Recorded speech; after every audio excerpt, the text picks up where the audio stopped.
Hey guys, Mark Inneo here. I'm here with my good friend Cameron Munro, and we're hanging out at the Equity Farm today, but a lot of people don't know that Cam and his beautiful wife Tess live on a very special country property in Saskatchewan.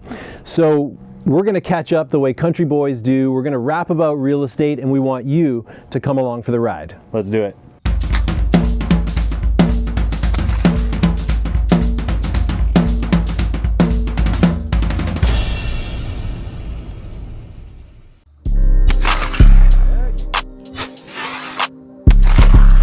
So dude, clearly it's true what they say about Tess being a better shot. Yeah, Tess definitely is. She's been hunting her whole life, and I'm just getting into it now. So that is, I get that.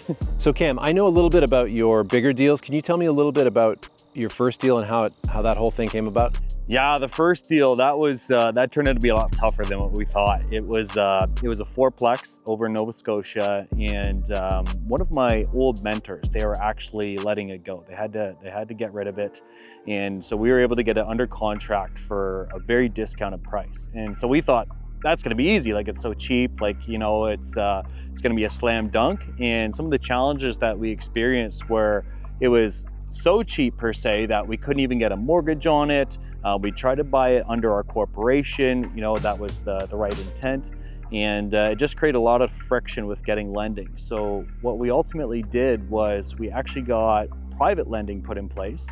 So a private mortgage paid for the whole place, and then we stabilized it over 6 months. The purchase price on that deal was $107,000 for 4 units. And we got it appraised 6 months later at $350,000. So we were able to get a conventional loan in place at that time, pay out the existing debt, and we still own that asset today, and it cash flows very well. You know, after we did that refinance, all of the proceeds that we got from there, we actually took them, and it was a segue into getting into one of our first, what I would call larger multifamily buildings. We were able to use seller financing and the proceeds of our refinance as the down payment on a 15-unit building in Alberta.